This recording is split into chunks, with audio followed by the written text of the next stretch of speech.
The hours of the Passion. 7 p.m. hour. The Last Supper.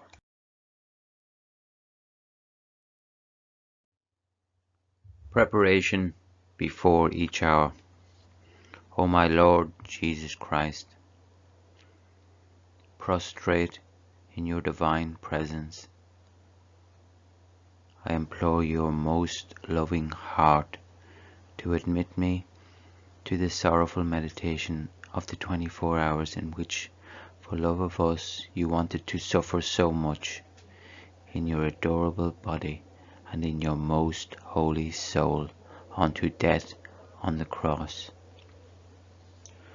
Oh, please give me help, grace, love, deep compassion and understanding of your sufferings as I now meditate this hour. And for those which I cannot meditate, I offer you my will to meditate them, and I willingly intend to meditate them in all the hours in which I have to apply myself to my duties or sleep. Accept, O merciful Lord, my loving intention, and let it be beneficial for me and for all, as if I effectively and in a saintly way accomplished what I wish to practice. Meanwhile, I give you thanks, O my Jesus, for calling me to union with you by means of prayer. And to please you more, I take your thoughts, your tongue, your heart, and with this I intend to pray, fusing all of myself in your will and in your love, and stretching out my arms to hug you, I place my head on your heart, and I begin. O Jesus, you now arrive at the cenacle with your beloved disciples, and you begin your supper with them. What sweetness, what graciousness you show throughout your entire being as you lower yourself to take material food for the last time. Everything about you is love. In this also you not only offer reparation for the sins of gluttony, but you implore the sanctification of food. Jesus, my life, your sweet and penetrating gaze seems to search all the apostles. Also, in this act of taking food, your heart is pierced in seeing your dear apostles still weak and listless,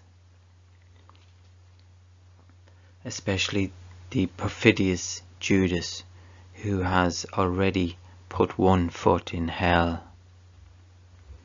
And you, from the bottom of your heart, say bitterly, "What is the use of the shedding of my blood? Here is a soul so favored by me, and yet he is lost." And you look at him with eyes refulgent with light and love, as though wanting to make him understand the great evil he is about to do. But your supreme charity makes you bear this sorrow, and you do not make it known, not even to your beloved disciples. While you grieve for Judas, your heart is filled with joy in seeing on your left your beloved disciple John. So great is your love that, unable to contain it any longer, you draw him sweetly to yourself and let him place his head upon your heart and allow him to experience paradise in advance. It is in this solemn hour that the two personages, the reprobate and the elect, are portrayed in the two disciples. The reprobate in Judas, who already feels hell in his heart, the elect in John, who rests and delights in you. O beloved Jesus, goodness itself, I too place myself beside you, and, with your beloved disciple, I wish to place my weary head upon your adorable heart, and entreat you to allow me to experience the delights of heaven, even now while I am still on earth, so that, enraptured by the sweet harmonies of your heart, the earth may no longer be earth to me, but heaven. But among such sweetest and divine harmonies, I hear sorrowful heartbeats escape you. They beat for lost souls. O Jesus, oh, please do not allow any more souls to be lost. Let your heartbeat, beating in them, make them feel the heartbeats of the life of heaven, just as your beloved disciple John felt them, so that, attracted by the gentleness and sweetness of your love, they may all surrender to you.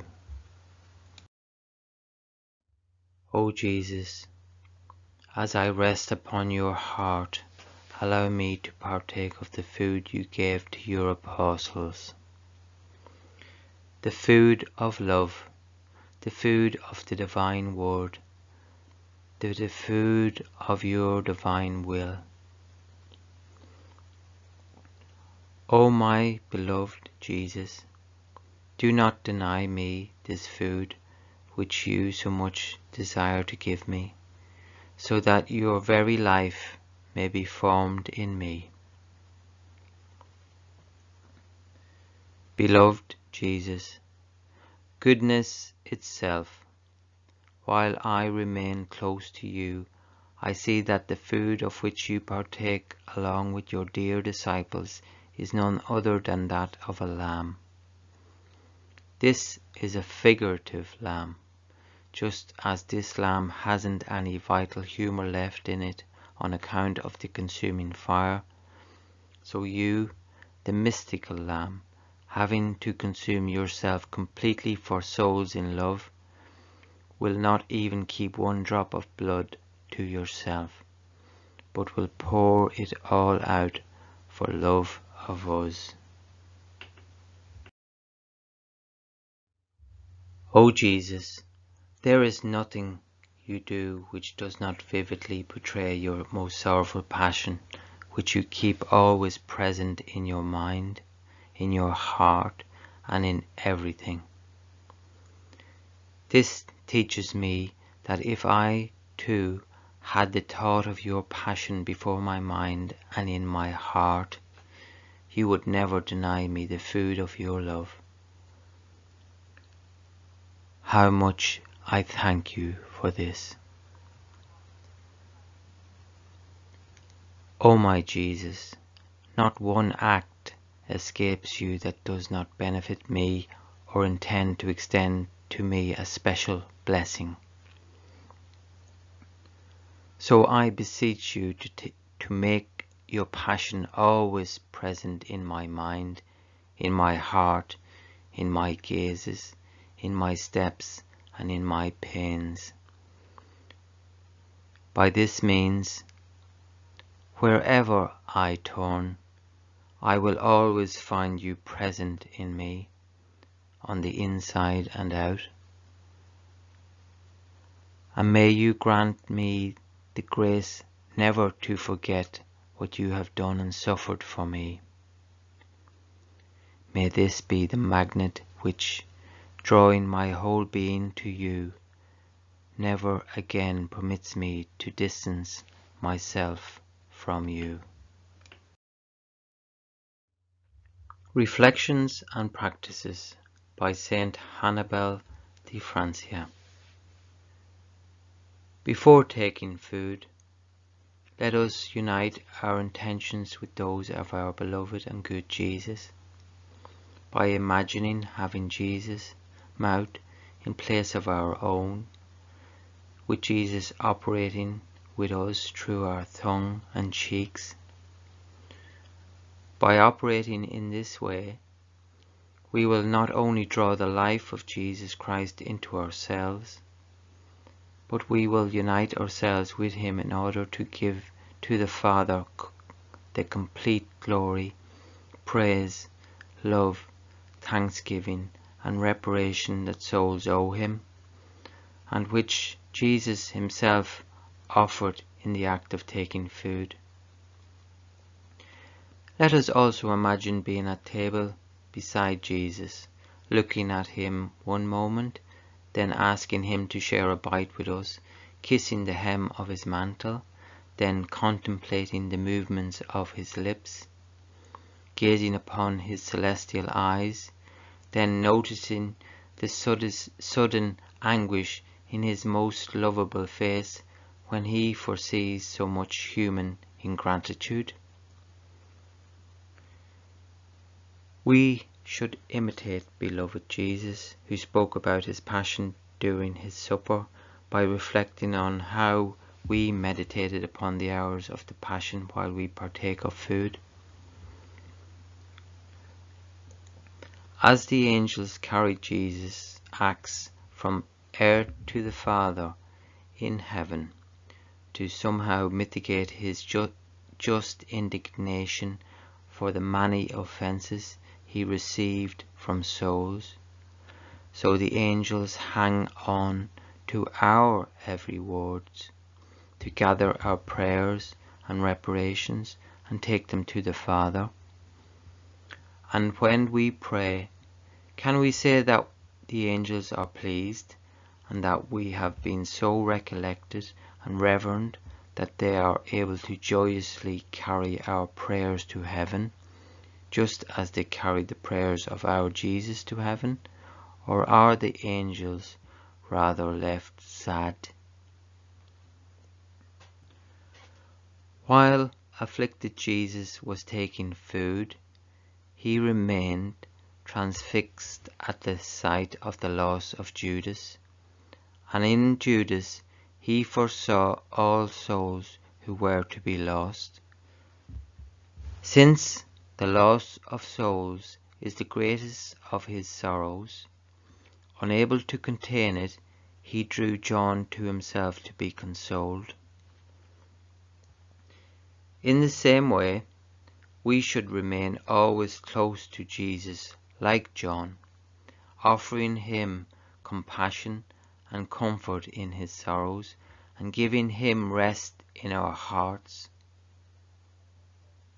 We should make his sorrows our own. We should identify ourselves with him to feel the heartbeats of that divine heart that is pierced by the loss of souls. We should give him our own heartbeats to assuage his wounds and, in the place of those wounds, place souls who choose to be lost so that these may convert and be saved. Every heartbeat of Jesus is one "I love you," which resounds in all the heartbeats of creatures, seeking to enclose them all in his heart to receive their heartbeats in return. But beloved Jesus does not receive this from many. Thus his heartbeats remain as though stifled and embittered. Let us implore Jesus to seal our heartbeats with his "I love you," so that our hearts too may live the life of his heart, and, resounding in the heartbeats of creatures, compel them to say, "I love you, Jesus." Furthermore, we should fuse ourselves in Jesus, for if we do so, beloved Jesus will let us hear his "I love you," which fills heaven and earth resound throughout the saints and descend into purgatory. All the hearts of creatures are touched by this I love you. Even the elements feel new life, and all experience its effects. In his breathing, Jesus feels as though suffocated for the loss of souls. We should give him our breath of love to console him, and, taking his breath, touch souls who detach themselves from his arms, so as to give them the life of the divine breath, whereby, rather than running away, they may return to Jesus and cling to him more tightly.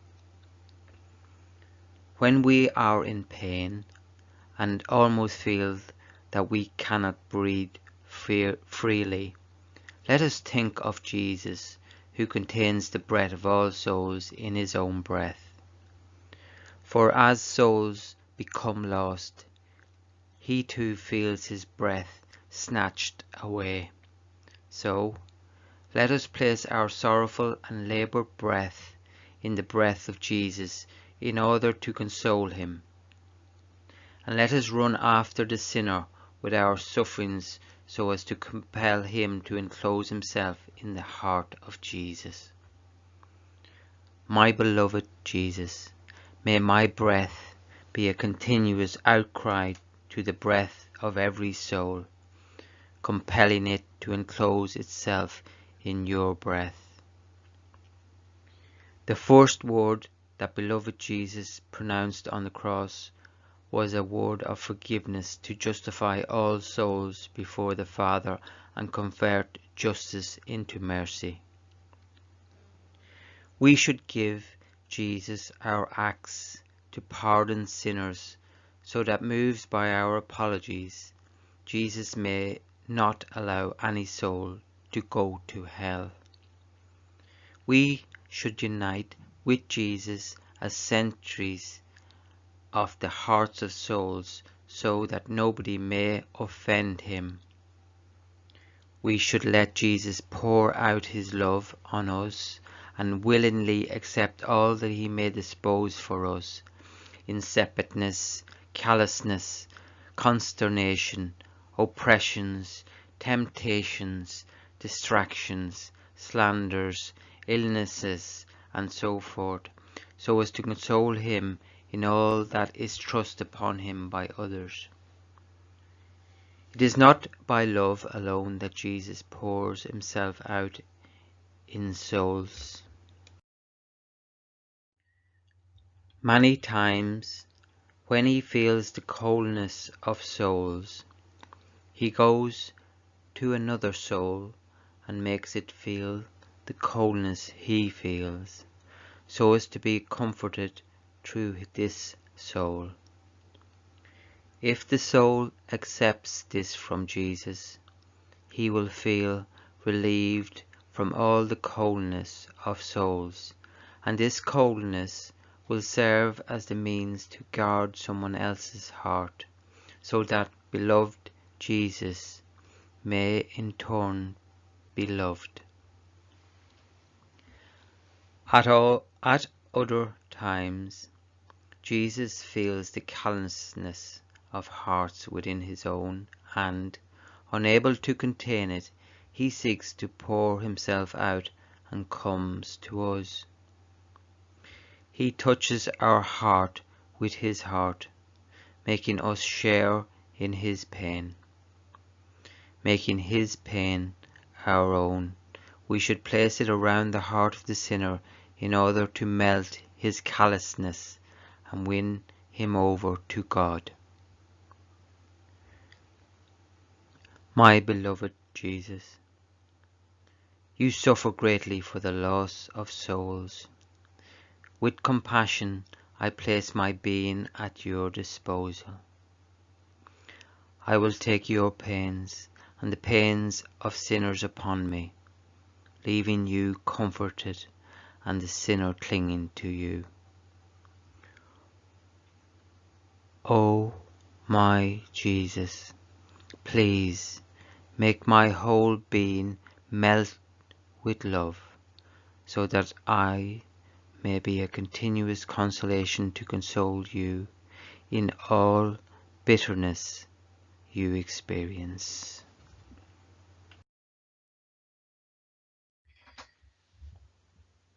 Thanksgiving after each hour. My beloved Jesus, you have called me in this hour of your passion to keep you company, and I have come. With the most touching and eloquent words, I seem to hear you praying, offering reparation, suffering and pleading in anguish and sorrow for the salvation of souls. I tried to follow you in everything. Now I owe you my heartfelt thank you, and I bless you. Yes, O Jesus, I repeat my thank you thousands and thousands of times. And I bless you for all that you have done and suffered for me and for everyone. I thank you and I bless you for every drop of blood you shed. I thank you and I bless you for every breath, heartbeat and step. I thank you for all the words, glances, afflictions and affronts you lovingly endured. For everything you did, O Jesus, I offer you my thank you and I bless you. O my dear Jesus, let my soul send forth a continuous flow of thanksgivings and blessings. May they draw down on all of us the flow of your blessings and graces. O my sweet Jesus, press me to your heart and with your most sacred hands mark every particle of my being with your I bless you, so that my being may send forth a continuous hymn of blessings to you.